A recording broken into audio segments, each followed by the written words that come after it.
Au cœur d'une ville sombre, au centre d'un combat millénaire, une guerre secrète fait rage entre les anges et les démons pour le salut des âmes humaines. Dans l'ombre, un ange se dresse contre l'influence démoniaque.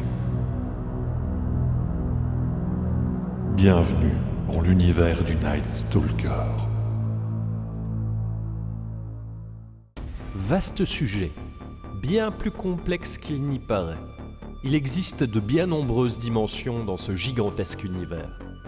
Évoluant sur des plans différents, vous connaissez déjà le paradis, l'enfer, le purgatoire et bien sûr la terre. Créées par le Tout-Puissant, les unes après les autres, elles remplissent chacune une fonction, et des portails dissimulés permettent de s'y rendre. Traverser certains d'entre eux ne pose aucun souci, alors que d'autres sont simplement infranchissables. La Terre sert de croisement à ces différentes dimensions. Certains anges, et même des démons très puissants, auraient le pouvoir d'en créer au prix de grands sacrifices. D'autres auraient le pouvoir de franchir les barrières pour voyager d'une dimension à l'autre. Mais la plupart de ces dernières sont dissimulées aux yeux de tous dans des objets insignifiants d'apparence. Mais d'autres trouvent leur entrée au sein d'êtres vivants conçus pour être le réceptacle d'un portail. Triste est le destin qu'attendent ces élus.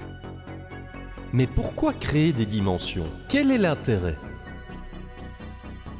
Je vais tenter d'y répondre. À l'origine, il ne s'agissait que de prisons pour les enfants rebelles trop puissants que pour être accueillis dans les geôles du purgatoire. Mais lorsque Lucifer découvrit qu'il avait lui-même la capacité d'en créer, il élabora un plan pour enfermer les premiers occupants de l'enfer, pour ainsi devenir le seul et unique maître des lieux. Bien des objets d'apparence inoffensifs furent perdus dans l'histoire, chacun servant de prison à un ou plusieurs démons gênants. D'ailleurs, tout ceci me rappelle une histoire d'un génie dans une lampe, pas vous? Mais d'autres, créatifs, plus discrets et plus manipulateurs, comprirent que ces dimensions pouvaient avoir un autre intérêt, bien plus stratégique.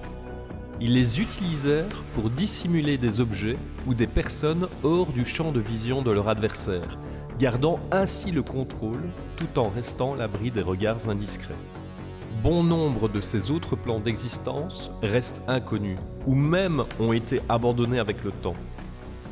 Mais si un jour vous êtes piégé dans l'une d'elles, priez pour que l'on vous retrouve, car vous pourriez finir vos jours dans un bibelot sur le rebord d'une cheminée.